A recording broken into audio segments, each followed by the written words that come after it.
meeting. My name is Gareth Sykes. I'm the governance officer for this meeting. I'll be taking the minutes as well. And we will begin. Before we get to the formal meeting agenda, I will very shortly read out the remote meeting protocol. I'll try and get through as quickly and succinctly as I can. So here we go. So the remote meeting protocol is as follows. Only speak when invited to by the chair. If you wish to speak, please raise your hand. Please note in Google Meet there is a raise hand function, but equally you could just raise your hand on the screen and we'll get to you as quickly as we can. Will everyone please ensure their mics are muted when they're not speaking, apart from the chair, who does not need to mute their mic. When speaking, please be succinct and do not exceed the allotted time frames highlighted at the start of the meeting. That's in the hearing procedure. That's at item 4, which I will be reading out. If you refer to a specific page or picture, please refer to that specific page or picture in the published papers. If you have any technical difficulties, please raise those through the chat function in Google Meet, and hopefully I'll be able to sort those out for you. Please don't use the chat function to put formal questions to the committee. Any persistent disruptive behaviour will result in removal from the meeting. This next one doesn't apply because we only have the one application, so I'll carry on to the next. Applicants and all of the parties will be asked to leave the meeting once we finish. And once all applications will be considered, then the meeting will close and the members of the committee will consult with the legal officer and myself, and decisions will be published as soon as possible after this meeting finishes. So we will go to the formal agenda, and the first item number 1, is the election of a committee chair. Please, councillors, could you elect a chair, please? I would like to elect Councillor Anna Sizer as the chair, please. Seconded. Thank you very much, councillors. Fantastic. I'll take over from here then. Thank you all so much for coming today and for your time. Can I just check if we have any absences? I don't think we do. There are none, Chair. Fantastic. Any declarations of interest? None. Brilliant. Okay, today Could they actually say that there are no declarations of interest, just for the record, please? Yep. Just so it doesn't look like no declarations of interest. No. No declaration of interest. Thank you. So that's been minuted. So today is looking at a variation of a premises licence, the Hackney Tap, ground floor in Mare Street, E81HR. We are going to hand over to Suba now to hear from her. Sorry, Gareth. Chair, I think before that we were going to just read out the hearing procedure, or I was. Yes, sorry, yes. Item 4. Now, everybody should have seen the hearing procedure. It is in your papers. It is at item 4. And I'll try and get through the hearing procedure as quickly as I can. So step 1, which we've already done, which is the appointment of the chair and introductions. Step 2, which will be shortly, will be hearing from the licensing officer outlining the report on today's agenda. Step 3 will then be the applicant's case. Step 4 will be responsible authority's case. Step 5 will be other person's case. Then step 6 will have a discussion. Step 7 will be closing remarks. Step 8 will be the final clarification, and step 9 will be considerations, and step 10 well, it'll be slightly different because we'll announce the decision, as I said, as soon as possible after this meeting finishes. So that's the hearing procedure at item 4. As I said, it's in your pack of papers that's been published. Chair. Fantastic. That was very succinct, and thank you for the prompt. I will now hand over to Suba, who will outline the situation. Thank you so much. Thank you, Chair. So this afternoon, we're going to consider an application received for the variation of the premises license under Section 34 of the Licensing Act 2003 for the Hackney Tap, 354 Mare Street, to extend hours for recorded music, supply of alcohol and late night refreshment, and to amend conditions as stated within the report. We have representations remains from the Environmental Protection, Police and Licensing. We have received additional information from the applicant, and this document has been circulated. And I have nothing else to add. Thank you, Chair. Many thanks. I will now ask, please, the applicant to present their case in support, who I believe is Piers Warne. So thank you for coming this afternoon, and we will hand over to you. Thank you, Chair, and obviously I'm aware of the protocols, and I will try and keep to my 5 minutes submissions, but just so you're aware, with us we have John Dalton, who is the owner and operator in DPS currently, and John Palmer, who's the general manager at the site. Both of them send their apologies for not addressing perhaps in suits for this. One of them, John Dalton, is currently painting a new premises he's got in Bristol, and John Palmer, bless him, I woke up 5 a.m. this morning. He's away in America at the moment, so it's 6 a.m. there for him. So I didn't ask him to take a suit with him while he was away. But they're here to answer any questions. I'll make submissions and I'll deal with any questions that you may have if I can, and I'll probably invite them to come in if that helps when we come to that stage. It may be stating the obvious, but this application must be determined on its merits. I mean, that's the basis of all licensing applications here. And there are 3 parts to this application which all need to be considered separately. They're all in the papers and set out, so I won't waste my time going through those again. There's a change to the hours, which effectively is an additional hour throughout the week, an additional hour and a half on a Thursday, you'll see. Sunday to remain the same. Then there's changes to conditions to do with the outside area. One is to increase the numbers outside, and the other is to increase the hours that we can use the external area. And that in a nutshell is the application. There is an additional condition you'll have seen that's in John Palmer's statement that we've put in substitution. We submit to the police proposed condition in relation to having door staff, but I'll come on to that in a second.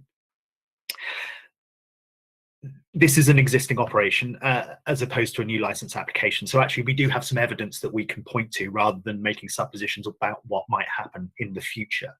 And I would submit that when we do look at the merits of the case here, we look at the history of the operation, any issues with trading in the past, and opinions of the residents are very key, if you like, because they'll give you what it is on the ground on a daily basis to live with what is now called the Hackney Tap. And of course, I will be submitting that on the evidence, this committee is perfectly entitled to grant the application as we've submitted it, even though it falls outside of policy areas. It is a reasonably unique premises in the way that it sits, completely on its own, in its own little island. If you know the premises, it used to be a bank and then it was a betting shop. It backs onto the church, and in fact the external area, it was a question that David asked in his papers, is owned by the church, and we lease that external area from the church. And you'll see, and I'll come on to in a minute, they're very happy to have this premises here and operating with the external area. It's worth talking very briefly about your core hours policy, because the opening paragraph of it, 2.16, makes this point. The council supports the principle of flexibility in its approach to licensing hours and will consider the merits of each individual application. The hours for licensable activity will always reflect the individual merits of the application, any relevant representations received, as well as requirement to promote the licensing objectives. Now, the reason I've read that out in full is not once, but twice it talks about the merits, which obviously is going to be key here. The additional hours of operation themselves have actually not garnered any sort of real concerns about the operation. So the additional hours for inside, if you like, don't seem to be the core of the representations. Now, if there are any questions or anyone wants me to make any submissions on the in relation to those hours, I will. But I think I'd rather use my time to deal with what were the core concerns, which is will more people outside undermine the licensing objectives, and will later hours for use of the external area undermine the licensing objectives, which are, if you like, the preponderance of what the police and the other officers raise as their concerns. It's worth remembering, of course, that this premises opened April 2021, which was during the height of the COVID pandemic. The license was granted actually in 2020, but couldn't operate for a significant period of time, works, etc. And then we had lockdowns. So when it opened in April 2021, you might remember in April, you had to operate outside. You couldn't be inside for a significant period of time. And that changed over and up to and in the summer. Also, external hours for external areas were extended generally across the board under the Business and Planning Act till 11 o'clock at night, and conditions on licenses relating to numbers in external areas were effectively suspended. And in fact, the Business and Planning Act has now been extended through till September 2023. So that, if you like, has given to more evidence to suggest that actually you can go later and you can have larger outside areas without necessarily undermining the licensing objectives. Now, some premises that did this raised complaints. You'll see here there were no complaints at all about the operation of this area. And this committee knows as well as anyone that outside that just simply counting numbers is no way of determining whether a premises is going to be a problem or not. You know, there are better ways of doing that, more sophisticated ways of doing that. So paragraph 9.43 of the guidance actually sets out succinctly what we're looking at here, which is that the authority's determination should be evidence-based, justified as being appropriate for the promotion and licensing objectives, and proportionate to what we intend to achieve. The balance is, of course, a premises that can operate and trade properly in really difficult circumstances at the moment, where they need to look at how they can trade best out of what is, you know, a perfect storm of rising bills, living costs, product costs, you know, employment costs. All these things are coming at the same time. So we have to come and look at these things and how we can trade properly. And it's being asked for by our clients. And we need to balance that against the evidence that might suggest that you couldn't grant this application. Well, the reality is there is no crime and disorder associated with this premises, and none has been pointed to by the police. And indeed, the police on the 14th of April 2020, when we made our initial license application, made a very similar objection to the one they're making now. And the truth of the matter is, none of the concerns that they raised at that time came to pass. And then that is a very important fact. Interestingly, also a resident objected in 2020 as well. There are no residents objecting now. One more moment, sorry. No, that's absolutely fine. So what I wish to do is just very quickly mention the rep from Environmental Protection. In an email of the 28th of September, we had confirmation, and this is a quote from the email from Environmental Protection, that in the 18 months or so since opening, we've not had a single noise complaint about use of the area, the external area, which is key. And then finally, I just want to turn to our supplemental pack, where you will have seen in there letters from local residents and indeed the church. And I just want to draw in my final 45 seconds a few quotes. So page 8 of the supplemental pack, you'll see, second paragraph, we've never had any issues from this venue. Page 9, there are 2 quotes I want to make. With that area being somewhere we always avoided for safety reasons, we now have a beautiful new pub and community space. Last paragraph, Hackney Tap is a fantastic addition to the area and an enlivened a once dingy corner. 8, 2 quotes. The area was previously blighted by too many betting shops, the town hall was one, and equally spoiled by antisocial behaviour, etc. And the outside seating area helps to make the whole area around the bus station seem more socially engaging and secure. And then finally, from the church itself, the church has welcomed the increased traffic and footfall. Opening the Hackney Tap was brought to the entrance of the churchyard and attracted additional visitors to our historic church and grounds. So the local community is very much for this and for this application. That's my 5. I'd invite any questions you have. That's really helpful. Any clarifications from my fellow councillors at this stage? No? Councillor Rout.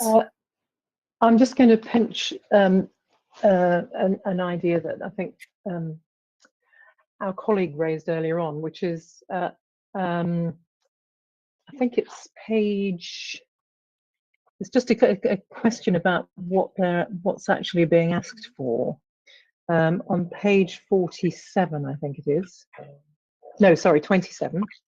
On page 27, it says that you are looking to play recorded music both indoors and outdoors.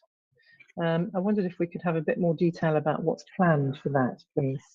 Well, the truth is, actually, I think that was an extension to what is already applied for by the license, but you'll have seen in the evidence that actually there is no music played really outdoors anyway, apart from, I'm not even sure if there's any background at the moment, but it was in case they wanted to do that. There's no intention of having large scale recorded music outside. It was simply to increase what was already on the license in line with the rest of the application, if that makes sense. The premises doesn't operate downstairs as a music venue at all. It's very much the gyoza and Yeah, but the problem is, as you know, no doubt, if we give Yeah. you the opportunity to play recorded music outside until 1:30 in the morning, that moves with anybody else who takes the license on as well. So you might possibly want to think about amending the application in that regard. I would happily submit to that being music indoors only, and obviously that wouldn't include background music anyway, because that's non-licensable, but we'd certainly amend the application so that it was indoors only for recorded music as a licensable activity, and it's a fair point. I mean, Mr. Dalton, who owns this premises, has got a significant number of premises, and I think there's only one in his whole portfolio that he's ever handed back anywhere. He's run premises for 15-20 years and is in it for the long term, and very much so with here as well. It's a good premises. Thank you. Councillor Ciso-Orange. Thank you for Councillor Root talking about the operating schedule. Could I ask for some clarity on the operating schedule, page 31, in respect of where you say there will be a supply of alcohol off the premises and on the premises? Yes, so again, this follows from the actual license itself. If you look at the license, allows for on and off sales anyway.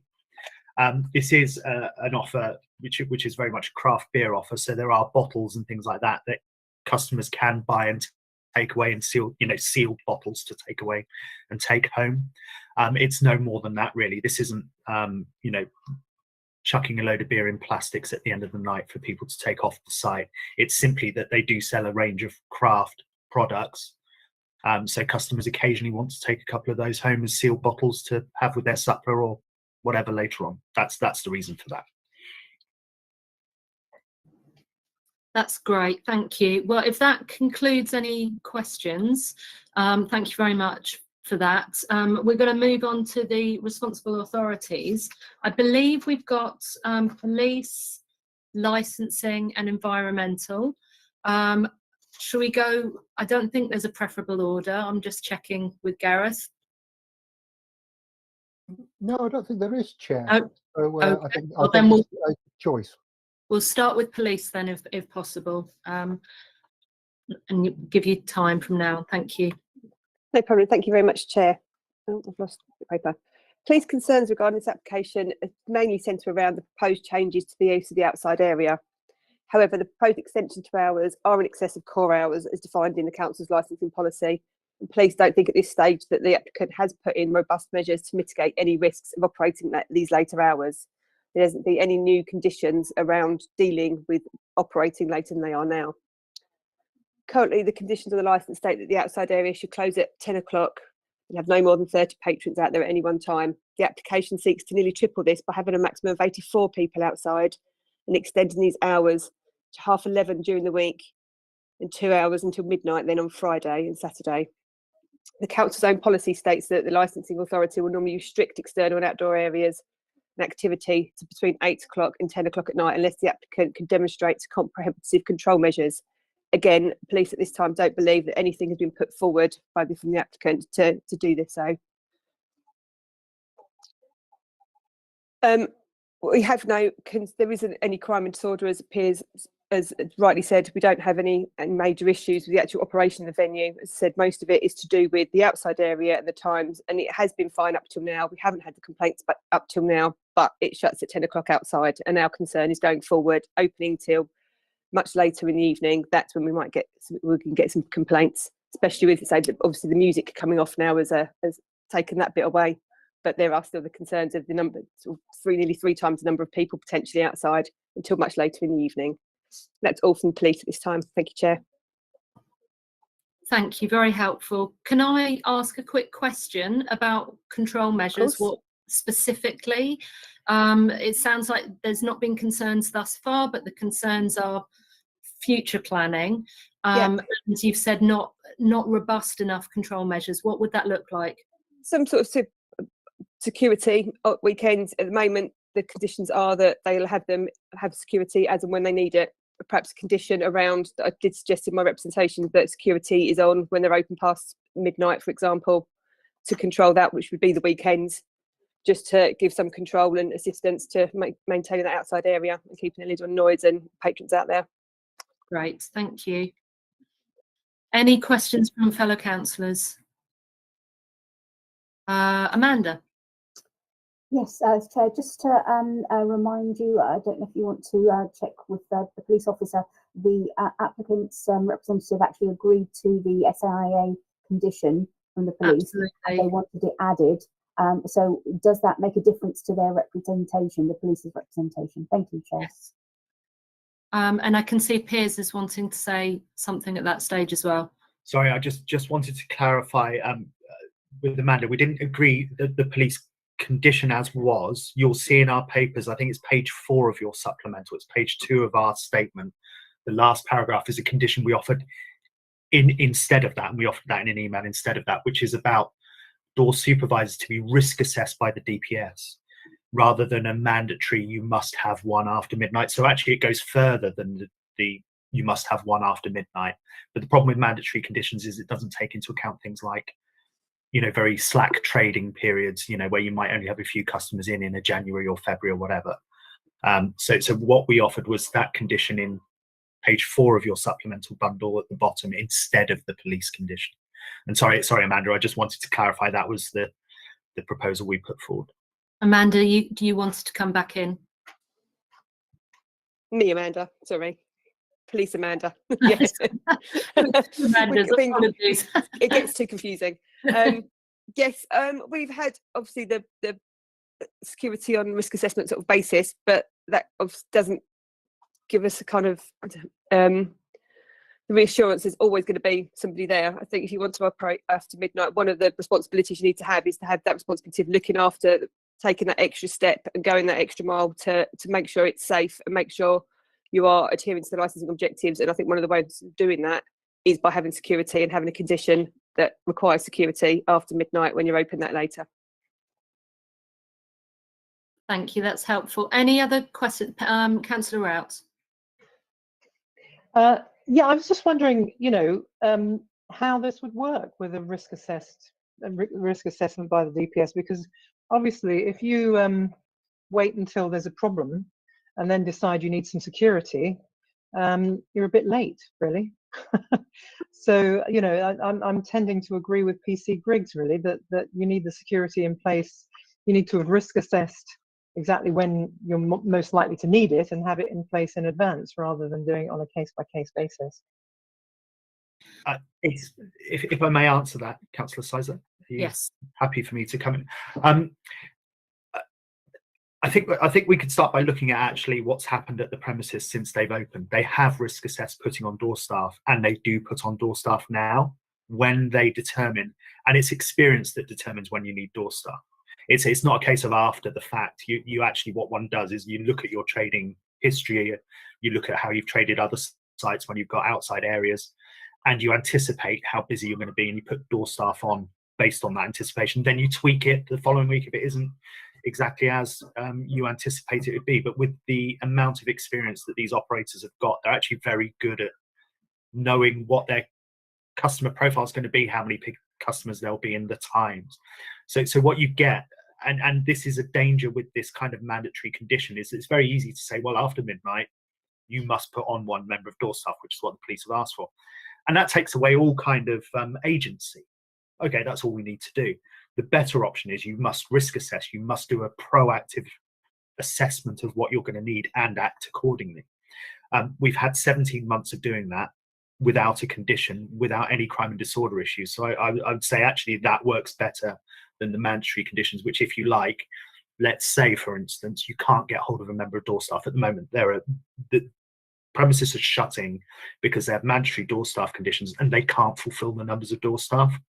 So you end up in this bizarre position where you're closing premises where there wouldn't be a need to, just simply because there aren't enough numbers, and that's a significant issue for premises. I think we're slightly steering onto discussion. So what I'm going to do is hold back now. Is it okay? Can you bring a comment in later? It's John, isn't it? Is it John? I've got you down as Jim Bob, and I'm sure.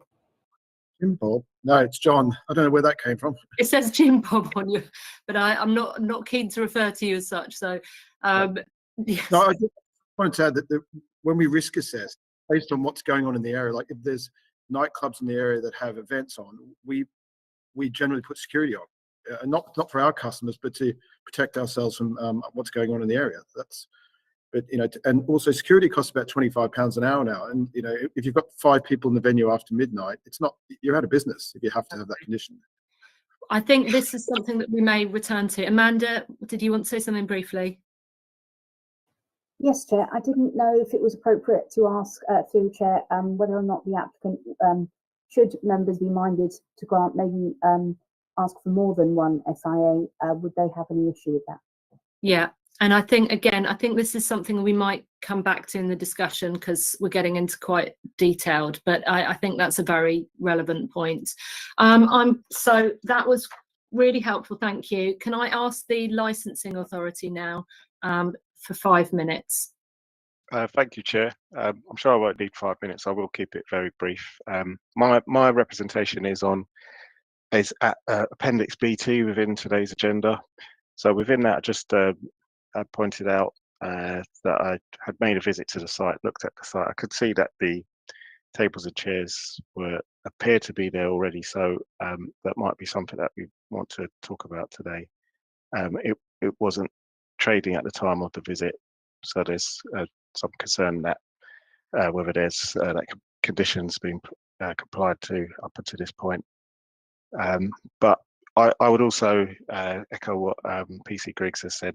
This particular site has not been brought to our attention of the service since it began to operate in its current operation. So with the current hours, it's not somewhere that flags up to myself and I believe to my colleagues. So, but obviously there is that concern. It's new hours. It's a later operation. So I did feel it's something that needs to be assessed by subcommittee because there is that risk of undermining the licensing objective, in particular prevention of public nuisance. So I'll leave it there for now, Chair. Thank you.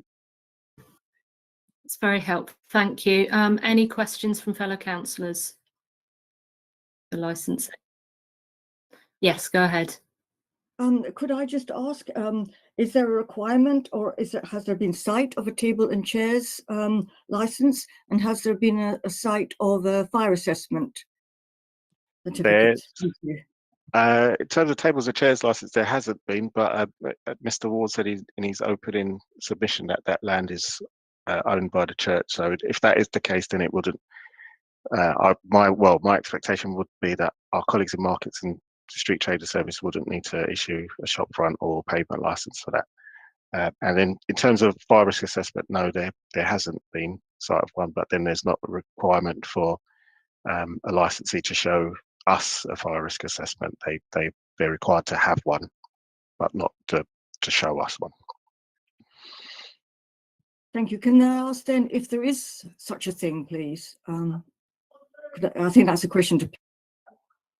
Yes, so John employs a company that does their fire risk assessments, and if anyone wants to come in and have a look at it, certainly the fire officers can do so. There is a fire risk assessment on site, and I can confirm that the land is leased directly from the church, so it's private land and therefore does not require any council licensing to use.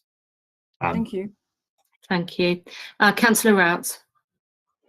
I wondered if I could just ask at this stage what the venue indoor capacity is on the fire risk assessment. I think that's probably one for one of the Johns to pick up on. Hi, it's about 150 people, but we're rarely at that number. Thank you. Amanda, did you have Amanda? Sorry, just wanting, Chair, for you to clarify about the capacity then of the premises. I appreciate that they said that they sort out their fire risk assessment, but that's what we're using to assess what the capacity is of the premises. Thank you. Yeah, so it'd be useful to know overall capacity, please. Well, the capacity obviously is set by the fire risk assessment inside, which is all about fire capacity, and the outside is set actually by, well, usually very regularly there aren't any conditions on capacities outside. It's more about use of areas, they're enclosed areas. But with the inside capacity, that is set by fire risk assessment, and under the regulatory fire order shouldn't be really now shown on premises licenses unless there's a reason outside of fire to do so. It's very much a separate piece of standalone legislation, the regulatory fire order 2007, I think, off the top of my head. Great. Okay, I'm going to move on. Thank you very much for that. Amanda. Sorry, Chair. Could the applicant's representative just clarify though how they change the capacity figure that they're proposing? Thank you. I think it was via the fire assessment. Is that no? Not... Because it's for the external area though, so which he's saying is not covered by the fire risk assessment. Right. Sorry, Amanda. I think I missed the point of your question. Yeah. So we're not dealing with inside, we're dealing with outside. So what we've looked at is the area that the church want us to use, and how that would fill with tables and chairs. And you see, we use a mix of benches that can hold at a squash 6 people, and then tables which would have 4 seats, 4 chairs with them. And that's how we've come to the figure of that we put in the application of it was 84, I think, seats outside. So the way we've come to that is effectively by calculating what would fit comfortably within that area and how we would use it. It's 21 tables. Yeah. So effectively, yeah. Okay. Yeah, that's really helpful. And thank you for clarifying, Amanda. Okay, I'm going to move on to the final other authority, the environmental protection, and you also have 5 minutes. Okay, thank you. On the 4th of August, we sent an email to Mr. Pierce, and we raised our concern about the number of people they're proposing, because that currently they have 30 patrons outside, but now they're requesting for 84 people. So we raised our concern, and we offer that they should consider bringing the number down to 50. And the simple reason why we propose that number is the fact that we haven't received any complaints from the local residents. So, again, we sent another email on the 27th to, again, raise our concern. And we asked them to provide us with the noise mitigation measures they intend to implement, but we didn't get any response from them.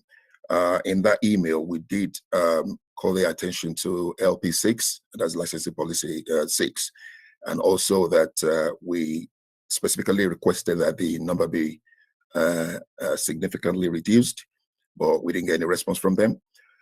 What we've done so far, we've been able to identify a resident that lives above Central Express store. There are some flats above that property, which is about roughly about 34 meters from the venue.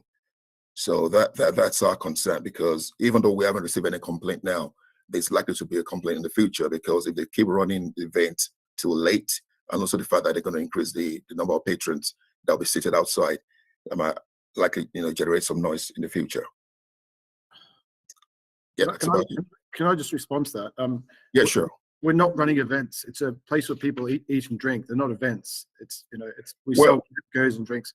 And the reason, to be clear about the seating, these are chairs and tables. The 21 or so chairs and tables we're asking for. So most of the time, we'll have a lot less than that's the maximum amount of people that can sit on the tables and chairs. Often you'll have a 6-seater table, but you only have 2 people sitting on it, and so that's just the maximum. But very rarely we anticipate that we'll have that number. But occasionally you might have a big group, 6 want to sit down. But most of the time, as you know, 2 people will take that table, and what do you do then? So I think we're getting caught up in the number, but it's more about the number of tables and tables. Okay. And we've got history of this at the moment. We've got, often you have only 10 people out there because there's couples are sitting on a 4-seater table. This is the problem. Okay. Let's come back to that more fully in a moment. Was there anything else from environmental that you wanted to bring up at this stage? Nothing, because they said the music is going to be restricted inside, so we're going to concern about the music. It's just the number of people outside. That's the issue we have. Yeah. Thank you. Any points to clarify for my fellow councillors? No? Okay. Yes, Sorry, Anya, I Councillor. was just going to ask Yeah, a no. question about these numbers, really. I mean, I do think that, and we are sort of slightly getting towards discussion, but I do think that 86 is a lot, or 84 is a lot. It's a big jump from what you have at the moment. And you're saying that actually you're less interested in the overall numbers than you are with having enough tables and chairs out there so that you can make the most of the space. I mean, we could potentially let you have 20 tables and chairs and put a numbers limit of 50 on there. Is that something that you would consider? Not really, because we need the flexibility. Because if it's 6 o'clock in the evening, when we generally it's earlier in the summer, we might be really busy. We'd like to have more people. I mean, it's about flexibility. There's no way we'll generally have that many people, but on occasion, it's nice to have the ability to be able to seat people instead of turning them away, which is it's not really. It could be, couldn't it? That let's say Oslo has a band which finishes at 11:30 one night, and everybody piles out of there and comes over to you on a summer's night, and you end up with 86 people out on your tables and chairs at 12:30. That's a different sort of.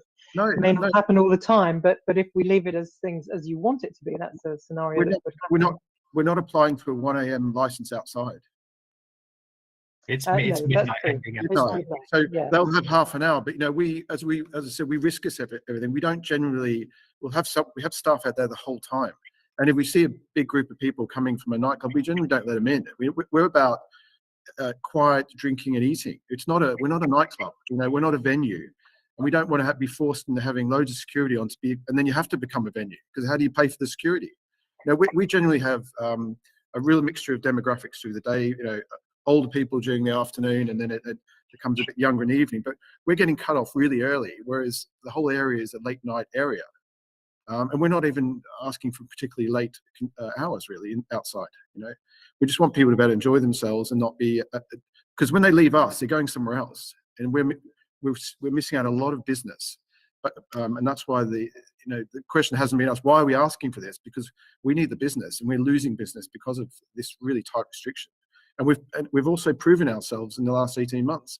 I mean, to say there might be a problem in the future is pretty hard to swallow. We haven't had any issue because we run it really well, and anyone who walks past will see that. Or it's a big space. We don't even use the whole terrace. We use a third of it, and we don't actually want more space. We just want to get more tables out. I'm going to basically say that we've moved into discussion at this stage because I think we've moved on to broader topics, and we from my perspective, I'm grateful for what you've just said about your track record, and it's good news that that's not been questioned and that there's a lot to be pleased with. But from our perspective as the licenses, we have to check going forward that it's not going to be disruptive, it's not going to impact negatively residents, or it's not going to become too disorderly. So I think that's what we're looking for now is in terms of the police needing that reassurance and us needing that reassurance, we need to know the plans going forward. Councillor, I think you're right, and you can see how passionate John is about his business, and he's very passionate about his businesses and ensuring that they trade well and trade properly. The truth of the matter is, obviously, we can go down discussions about numbers of people, but that's always slightly arbitrary. In my submission, you can have 10 people outside a pub that cause an awful lot of disturbance for neighbours nearby. And you can have 60 people in a pub garden that don't cause any disturbance if they're well managed. And the truth of the matter here, of course, is that when they opened for trading in April 2021, because of the Business and Planning Act, they weren't committed to simply having the 30 numbers because those conditions were suspended on the basis of you having to, you could only trade outside. And that was, if you like, one of the things the government did to try and help businesses. So there is, if you like, some evidence at that time that the premises traded with more people outside, but had no issues at all. And one would suspect, and it was a bit the same with COVID. I think we'll all remember, you know, when pubs reopened after the lockdowns, there were a lot of complaints from people where gardens had been quiet, pub gardens had been quiet for months and months and months, and suddenly, you know, there's noise again and people had to get used to living near premises. One would have suspected a new premises, if there were to be issues with neighbours opening up, would have had those issues immediately. The premises has traded fairly well and traded strongly outside because it is what it is. And also, as you've heard, they're turning away customers in any event. So what we're trying to do is kind of regularize the situation. You've heard actually the numbers tend to drift off as the evening goes on, as one would expect, and as it gets colder and a bit darker, and people come in anyway if they want to stay. So actually, my submission is submitting a number or saying, well, we could limit it to this number. Sort of almost misses the point. If a premises trades well and manages an area well and does well in managing its customers without complaints from residents, that should be taken as evidence prima facie that they can do it if you increase the numbers. I have a couple of concerns with that, but I'm going to let Councillor Rout come in.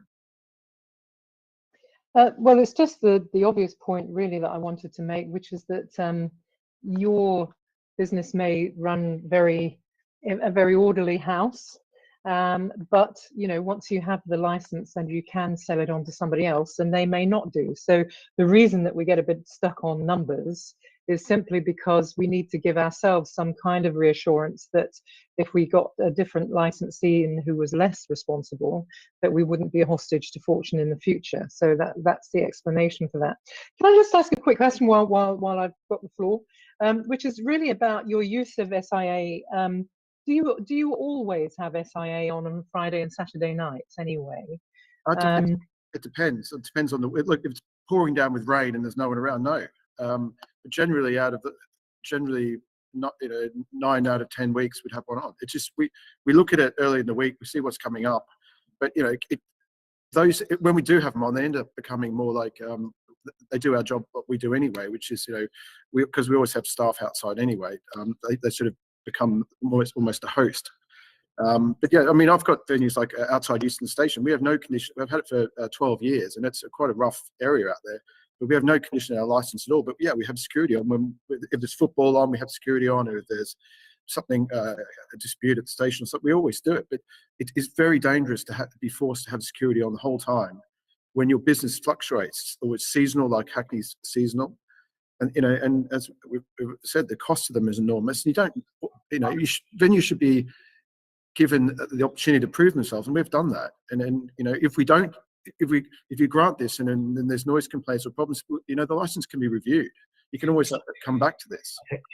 I think that was the point I was going to make, and if I could just advance that a little bit further, you're right to say, well, in the future things can change, but of course things can change, and frankly we're living through a period where things are changing anyway. The problem is for businesses, if they don't look at how they can trade effectively now and give their customers what they want, then businesses are going to go to the wall. Now that you are allowed to take economics into account. It's not a licensing objective, but the guidance makes it clear you can take it into account. And the truth of the matter is, these kind of applications allow businesses to trade properly in difficult times, which actually, Councillor Rout, from your point of view,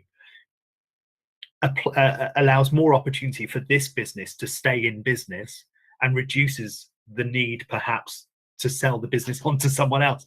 So it's a bit of a double-edged sword.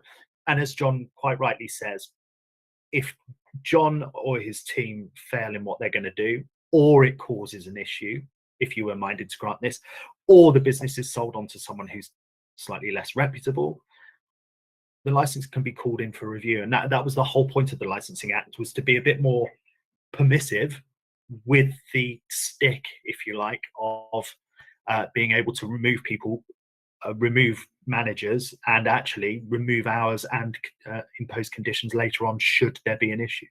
I can tell you as a matter of fact that there have been occasions at some of John's other premises once or twice where their residents have raised concerns about, you know, people smoking outside of premises, for instance, in one particular instance, and that was dealt with immediately and in discussions with the officers. I mean, they are very proactive about what they do because they understand it's important to keep your residents on site. I'm going to quickly ask a question around that, and then I'll bring you back in, Councillor Rout.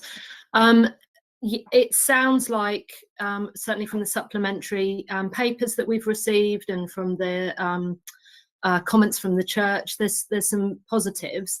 But again, I would be keen to know going forward what the resident engagement strategy is. How are you going to ensure that residents are not feeling aggrieved, are not impacted by the noise? What will be the lines of communication? At the moment it sounds ad hoc, which is totally fine, but I wanted to hear if there was any plan or strategy for resident engagement going forward.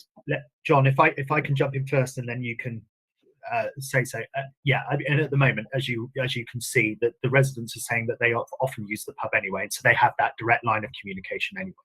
Something that we have done in the past, and John and I have discussed, and it's something you can consider obviously as part of your decision-making process, is having something along the lines of a phone number being available for local residents, or indeed that combined with a complaints log being kept on site, so that if there are any complaints, they need to be logged, and then Dave Tuitt or any of the officers from environmental protection or police can come in and check that they are actually logging the complaints and doing something about it, if then there is a complaint escalated to the authorities. And those are measures that are quite typical, and I don't think John would have any issue with either of those being provided at the premises.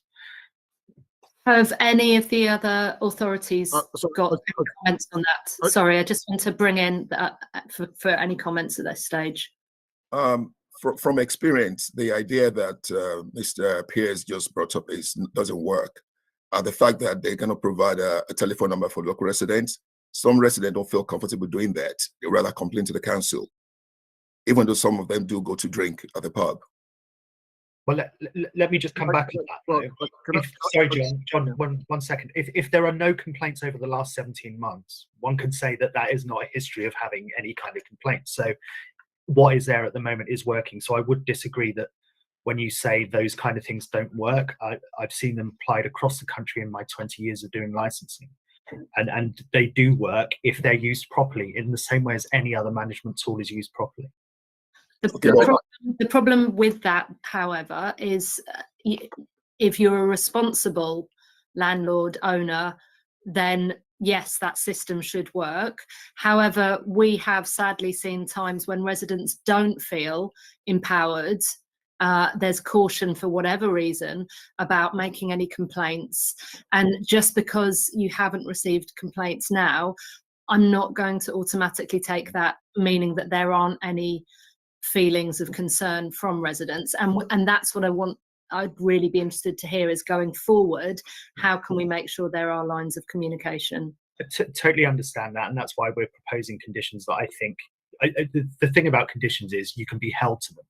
Now, if residents choose to go to the authority first and not go to a premises, that is a perfectly legitimate way of dealing with complaints. And then obviously the environmental protection officers will come to the premises and say, we've had a complaint, what are you going to do about it?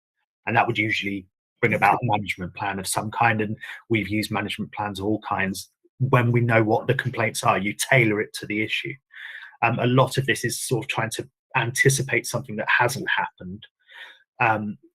But unlike a new license application, here we've got evidence. We've got significant evidence to bring to you as to how the premises is operating, which I think is weighing the balance. Yeah. Penny, you've put your hand. Can I just check with Penny? Sorry, Councillor Wright, you've put your hand down. It's just because you said you were going to come to me, so. Brilliant. Okay, I'll bring you in, and then Amanda, if that's all right. Okay, thank you. I was just going to, well, I suppose I was going to make a point, just so that it's clear that this point isn't lost on us, which is that we're all pretty familiar with this part of Hackney. It is the very centre of Hackney. There are very few residents who aren't familiar with it. And certainly as councillors, we're aware that it has been an area which has had its problems over the past.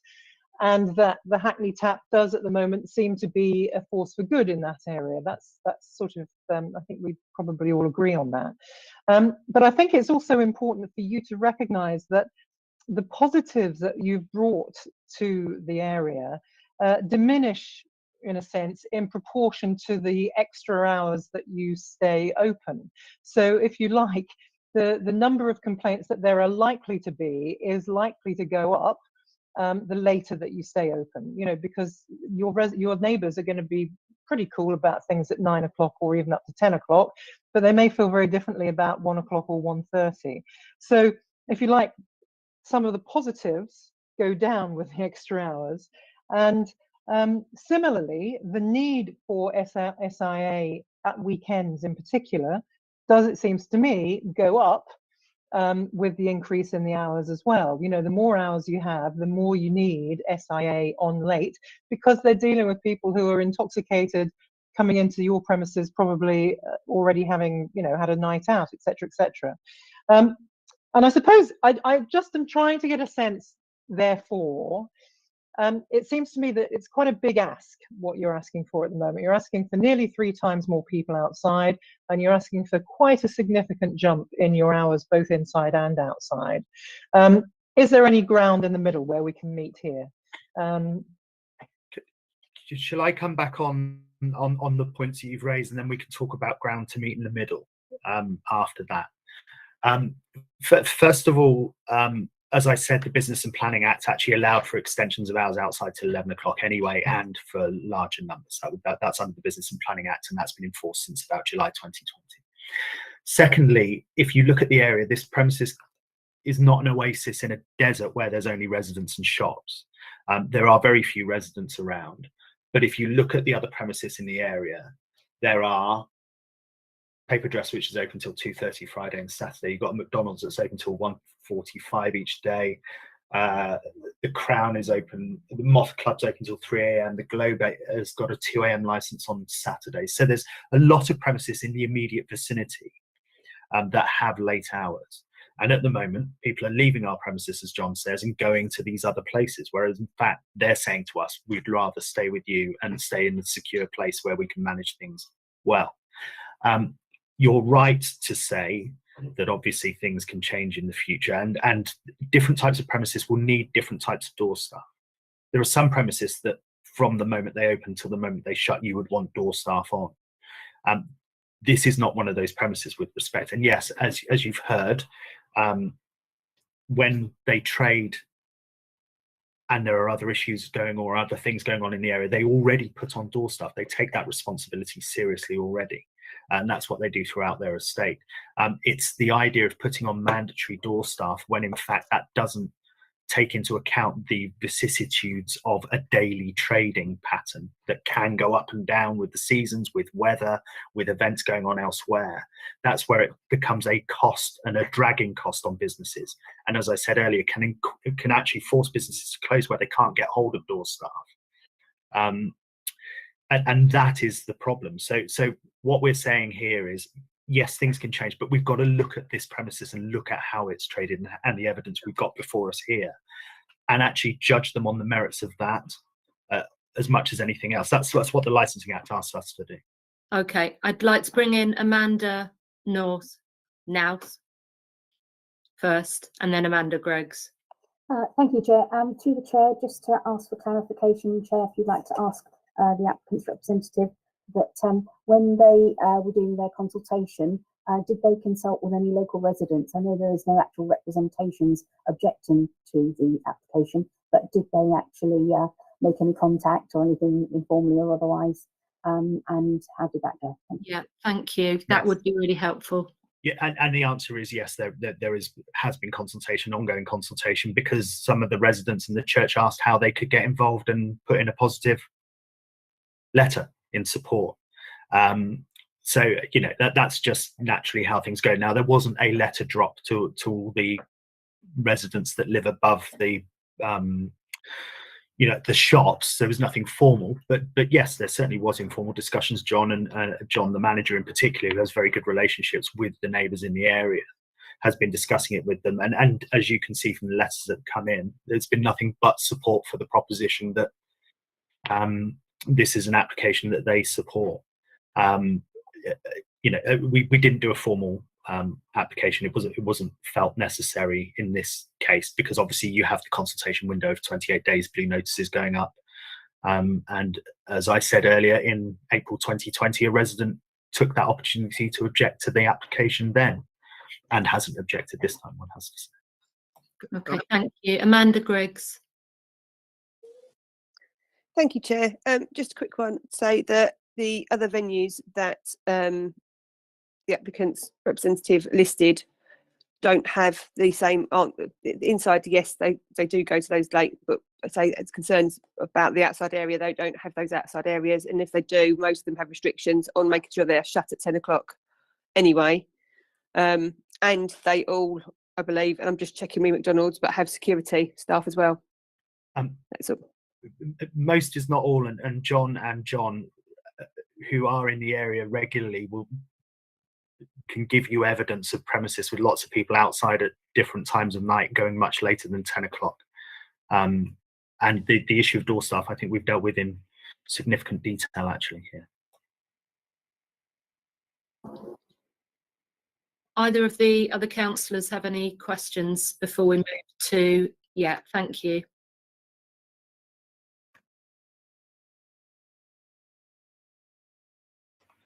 I think you're on mute. It's all right, I was on mute saying you were on mute, so it's fine. I'm glad I was on mute because I was mumbling, sorry. It sounds to me a very good positive response from the church, but just to remind you that the church is actually not a resident, and it's not an immediate resident of the area. And we've heard, I think we've had a very good balanced discussion here, and you know, we appreciate that, but you have to appreciate that we must make a very proportionate decision. So that, and we must follow the criteria. But we do appreciate what you're saying. But I think if there could have been a little bit more support or a little bit more evidence of residents' engagement, I think that would have been very helpful. Thank you. Thank you. I'm going to hand over to Councillor Rout very briefly, and then we'll move to concluding remarks. Yeah, it was just a question really about the apparent breach of the current licence with the tables and chairs. I just wonder why that is happening, and what you intend to do about it. And the other thing was, you didn't answer the second half of my question earlier on, which was about meeting us halfway on some of this. Okay. I am aware that if we go away and think, okay, we think that we might be able to give you a bit extra, not everything that you're asking for. If we haven't discussed that in open session, we can't really come back to you with that. So I do want to discuss that before we move to closing, if that's all right. Of course. Let me deal with the photo first. It was taken at 10:49 a.m. just before the premises was opening. If you look at the date stamp on it and the time stamp on it, it was a Thursday, the 28th of July, 2022 at 10:40. So are you saying therefore that the chairs were moved and that they'd already been put back out? At the moment, there is an issue actually with trying to get all the chairs in and out, and they're locked. They're absolutely locked away. But actually, in reality, it might be that we need to come back and look at whether we can lock those chairs outside actually when they're not being used, just for ease of dealing with it. But actually, on that photo there, they were put out for that trading session. That's my understanding. If we can deal with your halfway, meeting us halfway. One of the things we discussed when we discussed this application was actually just removing the numbers of people outside and removing the seating element of it and removing the waiter and waitress service of it.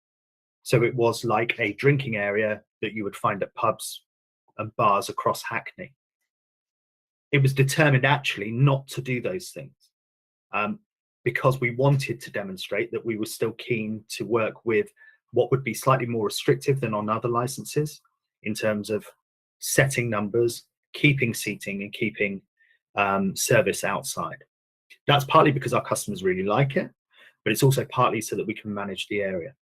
So the reality is actually we tried to meet you halfway before we even made the application on those issues. We would happily consider or submit that if you thought midnight was too late, we think 11 o'clock outside is probably certainly more than proportionate. And the reason being, because we proved the concept under the Business and Planning Act, etc. And it's considered a reasonable time by central government, albeit your policy obviously is different, but your policy actually was written a long time before we dealt with COVID and learnt different things about how premises can operate, and you have no evidence of there being any issues. But if you were minded to do that, we would ask actually that you then amended the condition about no one being outside the front of the premises after 11 o'clock. Now that is a smaller area where you could have some people standing there outside at 11 o'clock until the premises closed without having that larger area. So if you were minded to change the nature of the seating area and have that stopped early, we'd ask that you consider actually allowing customers to be outside the front area, which allows actually for better management in terms of as people finish their drinks, they go, etc. So that's one thing that you can think of. In terms of the internal changes, the extra hour, we thought the extra hour was reasonable and proportionate actually for the nature of the premises and how it's operating. The way it goes, it's not like an event space where at the end of trading, you throw everyone out at the same time. There is a gradual flow of people in and out of the premises, so it works quite well. I'm just waiting for Councillor Rout. Councillor Rout, can you still hear me? Yeah. Sorry, I lost my my headphone battery ran out. I did. I missed the last part of what you're saying. Sorry. Yeah, no. I wanted to stop to make sure. Yeah, so actually, it's not like an event space or a nightclub where you would have that final time where everyone's kicked out. Actually, there is a flow and ebb and flow of people that come and go, and that wouldn't undermine the licensing objectives to grant that the extra hour that's outside anyway. So yes, of course, you can consider what halfway might look like, but I would ask you to take into account that we have already tried to meet you halfway by not asking for the removal of all these things, so that we could have, if you like, a bar garden with tables and chairs, but people standing and no service outside and all of those things. So we have tried to build that into our application before we came to you. And as Councillor Suso Runga said, your decision has to be proportionate, but it has to be proportionate based on the evidence put before you. And what we're saying is the evidence weighs very heavily in favour of this premises being a good operator, where these changes would not necessarily, or certainly in our view, would not cause any undermining of the licensing objective. I'm going to draw time to that. Amanda, did you want to come in very briefly? You're on mute, I think. Sorry, I think I've forgotten my question now. Sorry, I do apologise. Don't worry at all. Okay. Absolutely. What I'd like to do is move to closing remarks then. And I think if we could go with the responsible authorities first of all, and can we do it in the order that we were before? So it was police, licensing, and then environmental. Amanda, have you remembered your question? Oh, it's gone up again. Okay, fine, we'll leave that. If we can ask the responsible authorities, then starting with the police, please, if you could just summarise, maximum of 2 minutes each. Thank you, Chair. I think police concerns still settle around the outside area, and I'm not sure that anything that mentioned today has actually done anything to relay those concerns about the numbers of people outside and the reluctance to have some form of security as a condition on their licence. I've got no concerns with the inside and the running of the inside. It's been doing fine. I say my main concerns of police are for the outside area. Thank you. That was definitely under 2 minutes. If we could move to licensing then, please. Thank you, Chair. Similar to PC Griggs, some concerns about the use of the outdoor area. Likewise, though, no particular issues with this particular premises. I think the issue I raised about the tables and chairs, I don't know. I feel like those tables and chairs are always out, but they are locked up. but it might be something that the licensee needs to deal with separately. Thank you, Chair. Environmental, and then I will. Amanda, is your hand up this time? Okay, let's go with environmental, and then we'll Amanda. Yes, the applicant hasn't demonstrated any noise mitigation that they intend to implement during the time they will be using the outside space. Also, the fact that while Penny requested for, somewhere to meet in the middle, he didn't mention about the reduction in the number of people that they're proposing. He didn't mention that, so they need to consider that as well. Thank you. Many thanks. Amanda? Yes, sorry, Chair. I didn't know if you want to clarify. The applicant is supposed to actually put away the tables and chairs. Do they normally put the tables and chairs away each day in accordance with the licence? Or, I don't know if that was made clear. Thank you. Do you want me to answer that? Could you answer that very briefly, and then you can have your summary time, or John, if you want to answer that. Yeah, sorry. Hi, everybody. Sorry, I've not said anything. Just on the tables and chairs, we've had permission from the church that if we tidy them away and lock them up, we can keep them outside, which we've only done for the latter half of the summer. But I understand if that's a concern, then we can stow them away again. I'll happily do that. Chair, I think the point is that there's a condition on their licence that says that they have to put it away, and they're currently, if they're keeping it outside, if they're keeping the tables and chairs outside, that's actually a breach of the conditions of their licence. Well, okay, in which case, would it be better that that condition is amended, that the furniture is secured away in a fashion that it can't be removed from an area?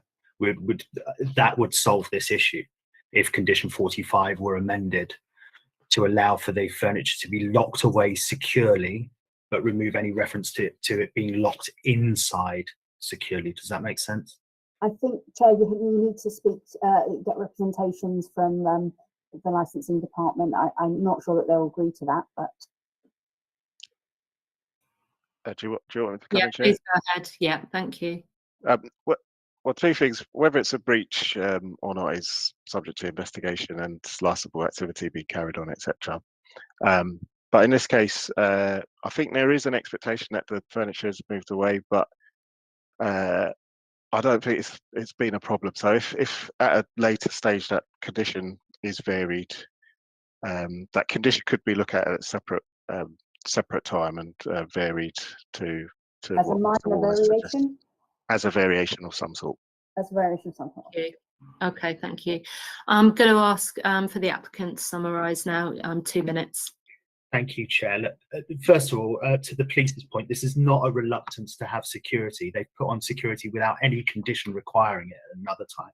It's a reluctance to agree a condition that might force the premises to close earlier if they can't get security, or to pay for security over the odds when it is not necessary. We've offered a condition to risk assess the security. If we get that wrong, the police can come back in and say, well, you're not having enough security. The test is, have we had any crime disorder? No, we haven't. The policy and your policies are not absolute. And this is a very key point here. Your policy invites applications and supports flexibility. And now more than ever, premises need that flexibility to be able to have numbers, to be able to provide for their customers, to actually try and sustain businesses, good businesses, which allows them then not to have to try and overtrade in any way that might cause more of an issue. So you don't change the nature of your business to try and draw more people in unnaturally to deal with the fact that at the moment costs have gone up by 4-fold, 5-fold, 6-fold. So this is an application. If you look at it in terms of that, in the absence of any evidence against the grant, where there's no police evidence of any issues at the premises. In fact, they've expressly said they have no crime disorder issues. Where the EH have expressly said there are no complaints in 17 months. You have to look at the merits of the application, and that's what holds sway here. The local residents are your arbiters, and yes, well, Councillor, we would love to have had 50, 60, 70 letters. There aren't that many residents to write in, and the church is actually a neighbour of the premises. They own the land. They are perfectly entitled to make a representation as they have done so. Those residents have specifically stated that this premises has cleared a blighted area and made it better for their living. These are the businesses that should be supported when they come before this committee looking for something outside of what is policy. And 9.44 of the guidance makes exactly that point. You need to look at the track record of the business. And it goes on to say the determination must be based on assessments of the evidence on both the risks and the benefits. Now, the risks are that we don't do any of the things we say we're going to do. We cause a disturbance to neighbours, etc., in which case we'll be held liable if we don't change that and we come by way of review. But I can tell you from working with this client, that is not how they operate, and how this is operated has shown me. If you can summarise. Sorry, it was one more line actually. The history of the operation of this premises should satisfy the committee that you can grant outside of policy on the hours and the use of the external area as we have discussed. I don't think it is fair to say, well, you haven't offered more, so therefore you can't have more. That doesn't take into account a proper assessment of the evidence of this premise. And that's my submission, Chair. Thank you. Thank you. We're going to move to final clarifications, so opening up to if anyone has any. But Councillor Routs, is it a clarification? It is a clarification, yeah. Right.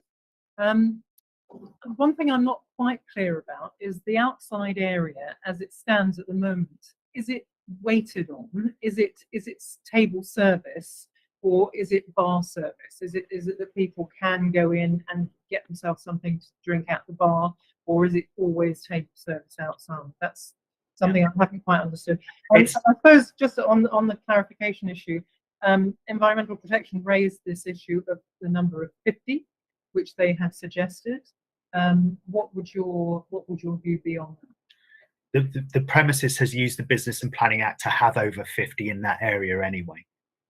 So actually 50 would be a diminution on what would be allowed under the Business and Planning Act, which can continue until September 2023 in any event. But that's, effectively you'd be taking away from a premises something that they've demonstrably been able to do without issue.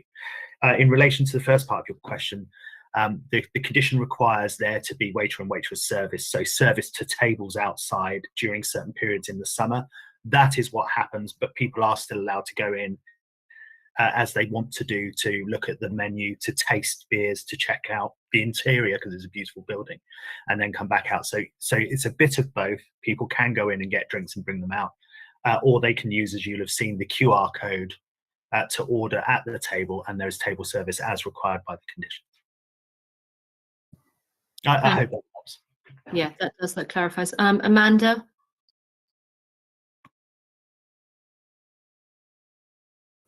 Sorry, I do apologise. I've gone and forgotten my question again. I was going to ask, sorry, Chair, I don't know if you got clarification. How many members of staff manage that outside area if they were going to have the 84? I think probably John Palmer might, or John. Well, it depends on the night. We'll say that you're assuming a maximum capacity of the 84 would have 3 people to manage that, which is quite a lot. But if it's a Monday night and there's 10 people out there, we don't want to restrict. We don't want to have a set number of people. It depends on the night of the week. But yeah, generally 3. So there's always someone out there either bringing drinks out or actually managing it when it's really busy. But just to get back on that point, it's more about the tables, not the people. You could say 50, but what happens when 52 people turn up? That we're putting in the 84 because it's the absolute maximum, because it's all seated. We don't have any standing, which is unusual for an outdoor space. No standing. So we just want to protect ourselves in terms of the maximum. We know we can't go beyond 84 because that's the maximum amount of seats we have. So, but if you put down 50, it could be 55. What happens? But we can't go beyond 84. That's why we that number of tables it gives us a really clear guidance. Okay, I'm going to bring in environmental health, and then I will be concluding.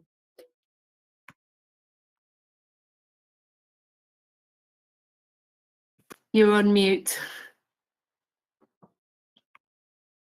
Yeah, I just want to respond to what Jim just said. Again, from experience, staff can't manage patrons or security guards. The best way to manage people outside is to have a better, effective noise mitigations in place. So usually patrons they don't listen to them. If you tell them to be quiet, they just quiet for a bit and they start talking loudly again. I'm sorry, that is just not true. Complete rubbish. Okay. That is just not correct. Good Don't management. explain rubbish is good helpful, management. sorry. So Well, I work in the field. I work in the. Yeah. I deal with licensing applications. So I deal do with premises And every I time. know, but it's not helpful to respond like that. And I Sorry. also live next to a pub, and and a big Weatherspoons actually, and they manage it properly the same way we do, and they have a lot more people outside, and they know how to. It's about staff management. That's what it's all about. Well, I only share my experience with you because I have a concern about that number. That's what I've been discussing with you in the last few months. Thank you. And it's only fair that we share our experience in terms of operating Absolutely. as Yeah. well.